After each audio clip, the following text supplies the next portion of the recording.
Hi everyone, good morning. मैं पंकज मौर्य, आप सबका स्वागत है आपके अपने यूट्यूब चैनल में। आज हम लोग देखेंगे सिलेक्शन बैच 14, जिसमें आपको लिटरेरी टर्म्स, किट के कमेंट्स, लिटरेचर और ग्रामर के क्वेश्चन प्रोवाइड करवाए जा रहे हैं, जो कि आपके टीजीटी, पीजीटी, बीपीएससी, टीआरएफ 4.0 के लिए बहुत ही ज़्यादा क्रूशियल होने वाला है।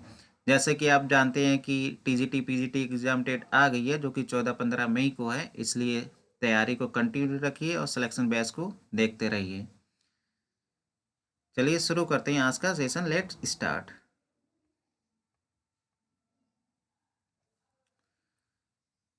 Question of the day. जो लास्ट सेशन में क्वेश्चन ऑफ द डे था वो था, is sometimes called the English Petrarch. English Petrarch किसको कहा जाता था समटाइम्स? तो इसका करेक्ट आंसर हो जाएगा sir Philip Sidney. Sir Philip Sidney is sometimes called the English Petrarch. Question number 261, the last decade of the 19th century is known as the. तो 19th century के लास्ट डिकेड था, उसको किस नाम से जाना जाता था? Smart 90s, Sweety 90s, naughty 90s, या नन?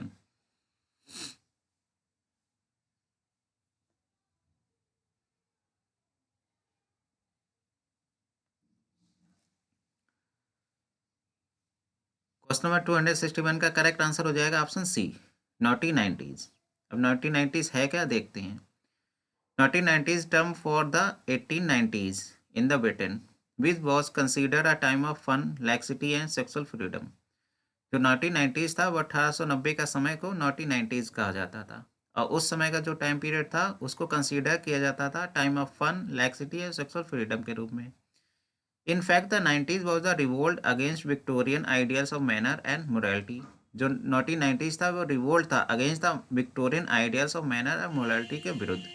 तो विक्टोरियन आइडियल्स के मैनर्स थे, मोरालिटी के, उनके विरुद्ध एक विद्रोह था naughty 90s। Question number 262, it is universally read from the cabinet council to the nursery is a quote from a letter written by the English dramatist. ये एक कोट है जो कि लेटर से ली गई है। किसके लेटर से ली गई है? Jonathan Swift, John Gay, Thomas Shadwell, या नन? बहुत ही ज़्यादा इंपॉर्टेंट क्वेश्चन है ये टीजीटी पीजीटी के पॉइंट ऑफ व्यू से। It is universally read from the cabinet council to the nursery. Question number 262 का करेक्ट आंसर हो जाएगा option B, John Gay. It is universally read, इसको यूनिवर्सली रीड किया गया है फ्रॉम द कैबिनेट काउंसिल से लेकर नर्सरी तक, इसको यूनिवर्सली रीड किया गया। और ये कोट है, ये लेटर है जॉन गे का, जॉन गे का लेटर है, वहाँ से ये कोट ली गई है। इन्होंने जोनाथन स्विफ्ट का एक बुक है गलिवर्स ट्रेवल्स, उसको रिफ़र किया है ये कोट। जोनाथन स्विफ्ट की जो बुक है गलिवर्स ट्रेवल्स, ये 1726 में आई कि इसी को रिफ़र करके इन्होंने बोला है it is universally read from the cabinet council to the nursery. Gulliver travels 4 part satirical work, इसके 4 पार्ट है जो कि Anglo Irish author Jonathan Swift ने लिखा है, और ये पब्लिश हुआ था अनोनिमसली इन 1726। गलिवर ट्रेवल्स में 4 पार्ट है, ये एक सटायरिकल वर्क है, और जॉन गे ने गलिवर्स ट्रेवल्स के बारे में बोला it is universally read from the cabinet council to the nursery. ये कुछ मेन पॉइंट है, इसको याद कर लीजिएगा।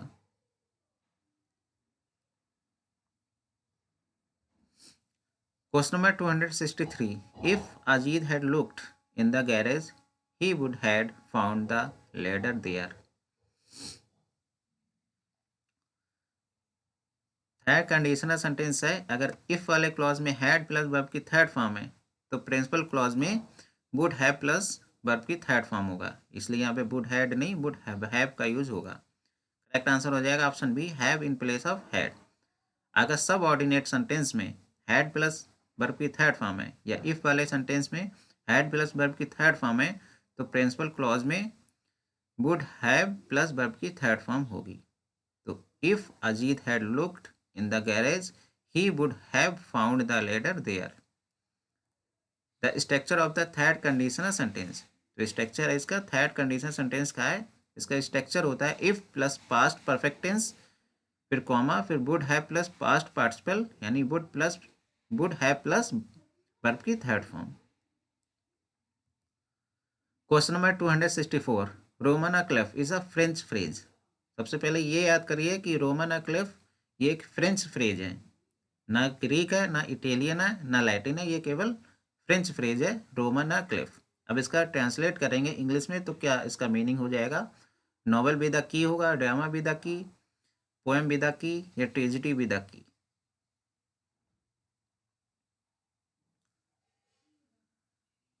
क्वेश्चन नंबर 264 का करेक्ट आंसर हो जाएगा ऑप्शन ए, नॉवल बी द की। Roman a clef is a French phrase. Roman a clef एक फ्रेंच फ्रेज है और इसको इंग्लिश में ट्रांसलेट करेंगे तो इसका मीनिंग हो जाएगा नॉवल बी द की। Question number 245 is a literary device that joins two parts of a sentence using a single word or phrase। ये डिफिनीशन किसकी है, असोनेंस की है, जिगुमा की है, एनाफोरा की, क्यासमस की। ये एक प्रकार का लिटरेरी डिवाइस है जो ज्वाइन करता है two parts of a sentence, sentence के दो पार्ट्स को ज्वाइन करता है और यूजिंग अ सिंगल वर्ड और फ्रेज, मतलब सिंगल वर्ड या सिंगल फ्रेज का यूज करके सेंटेंस के दो भागों को जोड़ता है। किस लिटरेरी डिवाइस की बात हो रही है, असोनेन की, जिगुमा की, एनाफोरा की, क्यासमस की। क्वेश्चन नंबर 245 का करेक्ट आंसर हो जाएगा ऑप्शन बी, जियोग्मा। देखिए जियोग्मा है क्या। The word zeugma comes from the ancient Greek and Latin words meaning yoking together. इसका जो ग्रीक और लैटिन मीनिंग होता है वो योकिंग टुगेदर होता है। When you use one word to link two thoughts you are using a zeugma. जब आप यूज करते हैं वन वर्ड का दो थॉट को जोड़ने के लिए तो आप जियोग्मा यूज करते हैं। Examples, she broke his car and his heart. अब देखिए दो थॉट है, एक तो कार है एक हार्ट है, तो दो थॉट को लिंक कर रहा है वन वर्ड से एंड से, तो यहाँ पे जुगमा हो जाएगा। उसने तोड़ दिया उसकी कार और उसका दिल। सेकंड एग्जाम्पल देखिए, he took his hat and his leave. उसने ली उसकी हैट एंड लीव। तो देखिए हैट और लीव दो थॉट है, दो थॉट को जोड़ने के लिए एक वर्ड का यूज कर रहे हैं एंड का, इसलिए यहाँ पर जियोग्मा फिगर ऑफ स्पीच हो जाएगी। तो अगर आप दो थॉट को जोड़ने के लिए एक वर्ड का यूज करते हैं तो वहाँ पे जियोग्मा फिगर ऑफ स्पीच होती है। Question number 266, hey Robin jolly Robin is a song. एक सॉन्ग है, कहाँ से लिया गया है ये सॉन्ग, ट्वेल्थ नाइट से, एज यू लाइक इट्स, या taming of the shrew, labour's love lost, love लेवर लॉस्ट।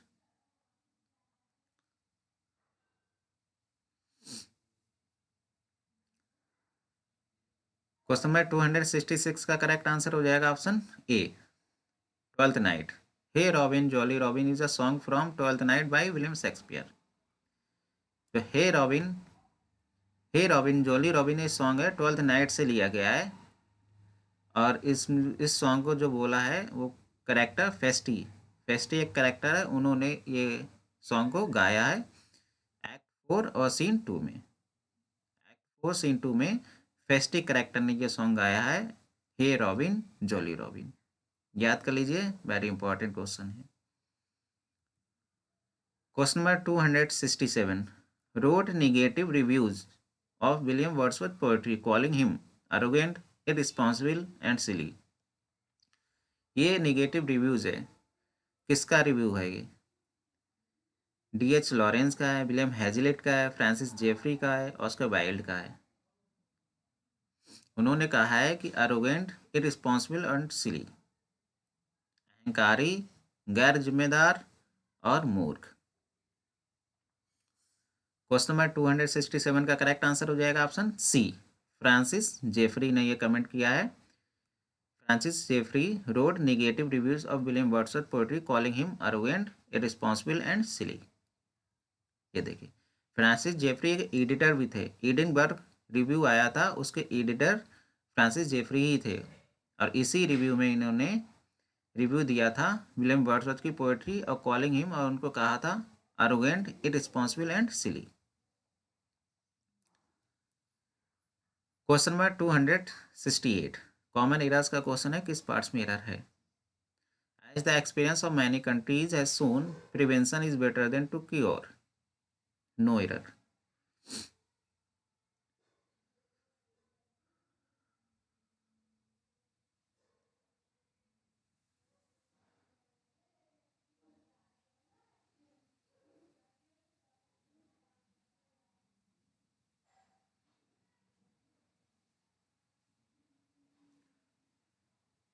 क्वेश्चन नंबर 268 का करेक्ट आंसर हो जाएगा option C, cure in place of to cure. To cure की जगह पे क्योर यूज होगा, क्योंकि prevention is better than cure, ये एक प्रोवर्ब है। उस प्रोवर्ब में टू क्योर नहीं, क्योर का यूज होता है। Prevention is better than cure, रोकथाम इलाज से अच्छा है, तो prevention is better than cure.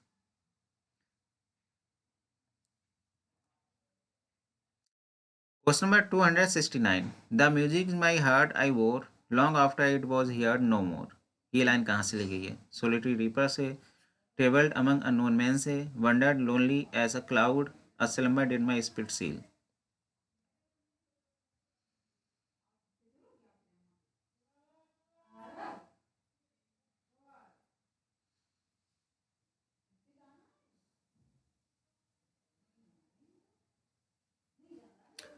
Question number 269 का करेक्ट आंसर हो जाएगा option A, the solitary reaper.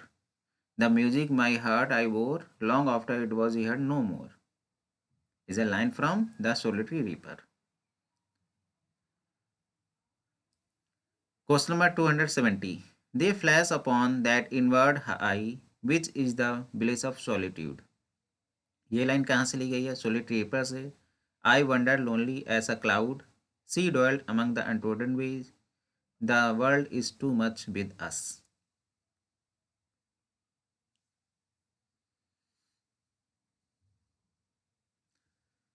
Question number 270 का करेक्ट आंसर हो जाएगा option B, they flash upon the they flash upon that inward eye which is the bliss of solitude is a line from I wandered lonely as a cloud।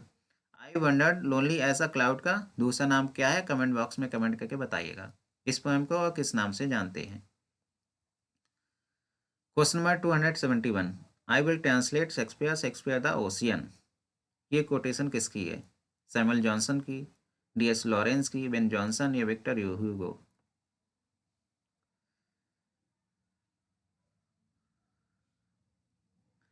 Question number 271 का correct answer हो जाएगा option D, Victor Hugo. I will translate Shakespeare Shakespeare the ocean. Victor Hugo ने कहा है I will translate Shakespeare Shakespeare the ocean. ये जो comments है Shakespeare के हुए ये याद कर लीजिएगा, एक कॉपी बना के नोट्स कर लीजिएगा सारे कमेंट्स को, तो आपको याद करने में आसानी हो जाएगी। Question number 272, figure of speech का क्वेश्चन है। इसमें कौन सी फिगर ऑफ स्पीच है? Youth is full of pleasure, age is full of care. Epigram है, एंटीथेसिस है, अपोस्ट्रोफी है, सिनेक्डकी है। जो यूथ है, जवानी है, तो फुल ऑफ प्लेजर है, और जो बुढ़ापा है वो चिंताओं से भरा हुआ है।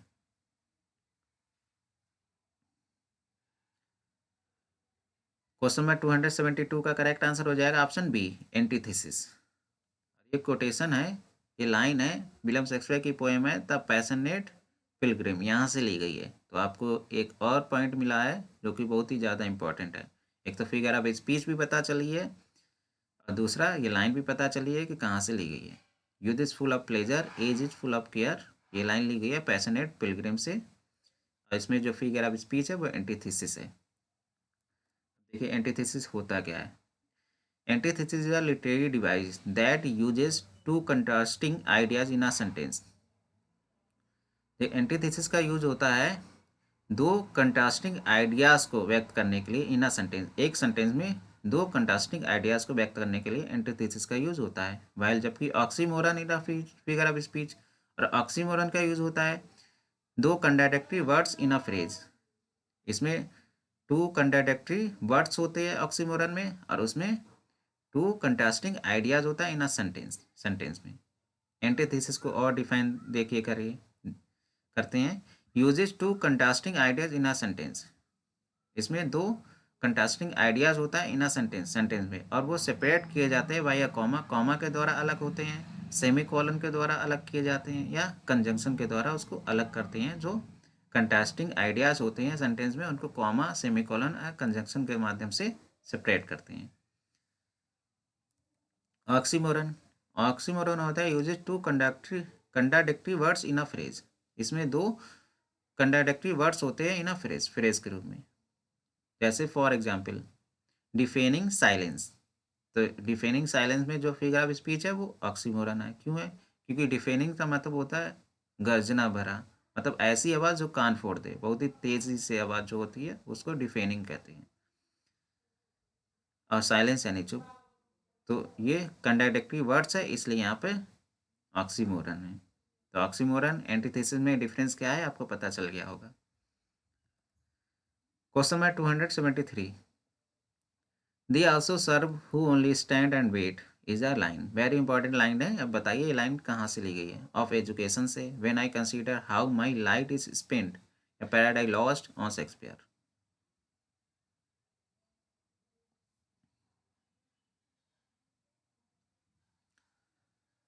क्वेश्चन नंबर 273 का करेक्ट आंसर हो जाएगा option B, when I consider how my light is spent. अब इस पोएम को किस नाम से जाना जाता है कमेंट बॉक्स में कमेंट करके बताइएगा।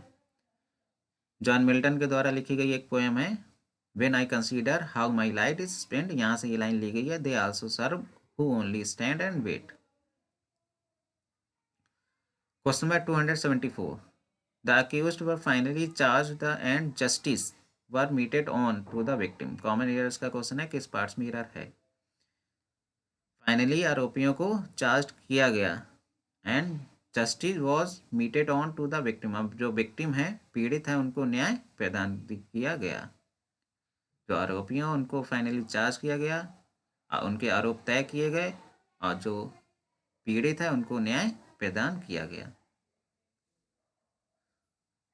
क्वेश्चन नंबर 274 का करेक्ट आंसर हो जाएगा option C, out in place of on. जहाँ पे मीटेड ऑन है वहाँ पे मीटेड आउट होगा, क्योंकि मीट आउट का मतलब होता है प्रदान करना। प्रदान करना न्याय और अन्याय के सेंस में आता है। न्याय प्रदान करना या अन्याय प्रदान करना, वहाँ पे मीटेड आउट का यूज होता है, ना कि ऑन का। तो the accused were finally charged and justice was meted out to the victim. Question number 275, end game किसके द्वारा लिखा गया है? एंड गेम एक अपसर्ड प्ले है, ट्रेजिक कॉमिक प्ले है, या बैन एक्ट प्ले है? ये प्ले किसके द्वारा लिखा गया है? Martin Esslin, Thomas Stoppard, Samuel Beckett, या नन?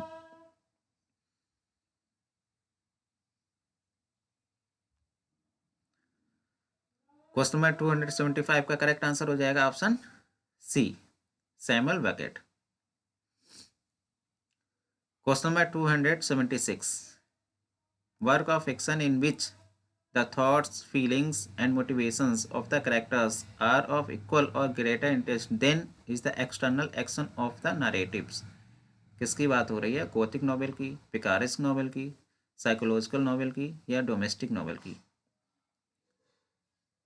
हाँ, सिलेक्शन बैच में मैंने एक एक नॉवेल कवर किया है, ऐसे ही आपके सारे नॉवेल कवर हो जाएंगे खास बैच में। तो यहाँ पे किस नॉवेल की बात हो रही है? ये एक प्रकार का फिक्शन है जिसमें थॉट्स, फीलिंग्स, मोटिवेशन, मतलब जो करेक्टर्स के थॉट्स होते हैं, फीलिंग्स होते हैं, मोटिवेशंस होते हैं, वो या तो इक्वल होंगे या उसमें ग्रेटर इंटरेस्ट होगा। External action of the narrative की अपेक्षा उनमें या तो उनके जो फीलिंग्स, थॉट्स या मोटिवेशन या तो समान होंगे या उनमें इंटरेस्ट अधिक होगा external action of the narrative की अपेक्षा। तो इसका करेक्ट आंसर हो जाएगा option C, psychological novel. Some example of psychological novel include Pamela by Samuel Richardson. Pamela psychological novel का एक एग्जाम्पल है जो कि सैमुअल रिचर्डसन के द्वारा लिखा गया है। Question number 277, Shakespeare has no heroes, he has only heroines. किसका कमेंट है? जॉन ड्राइडन का है, डी.एच. लॉरेंस का है, टी.एस. इलियट का है, जॉन रस्किन का है? इसका करेक्ट आंसर हो जाएगा option D, John Ruskin. John Ruskin said Shakespeare has no heroes, he has only heroines. Question number 278, Moll Flanders by doctor Johnson, Daniel Defoe, Alexander Pope या none. Question number 278 का correct answer हो जाएगा option B, Daniel Defoe. Question number 278 का correct answer हो जाएगा option B, Daniel Defoe, Moll Flanders by Daniel Defoe. Question number 279, swiftly flies the feather death. इसमें figure of speech बताना है कौन सी है।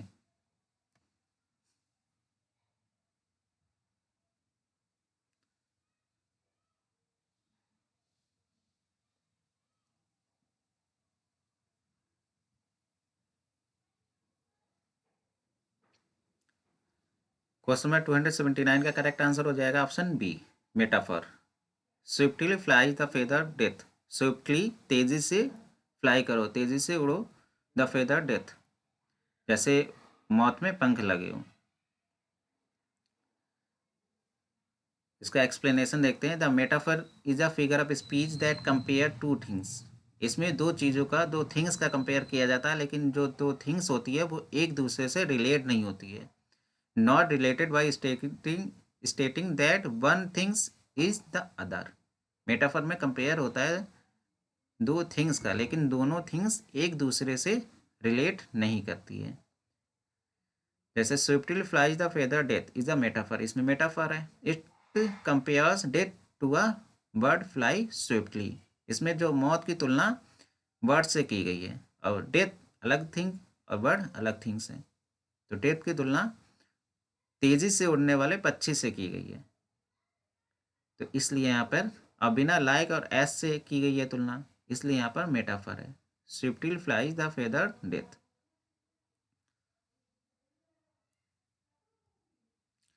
क्वेश्चन नंबर 280, कॉमन एरर्स का question है। There are not enough rice so I can't make pulao.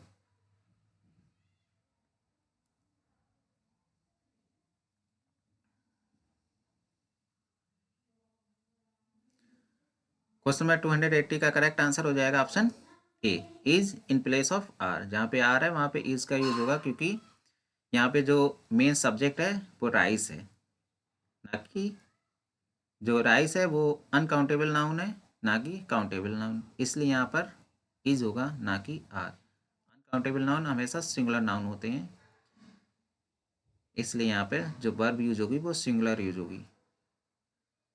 There is not enough rice so I can't make pulao.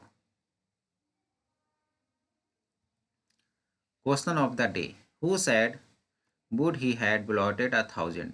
कौन कहता है would he had blotted 1,000? Comment box में कमेंट करके बताइएगा। आज के लिए बस इतना ही। क्वेश्चंस अगर पसंद आ रहे हो चैनल को लाइक शेयर एंड सब्सक्राइब करना ना भूलेगा। Thank you so much.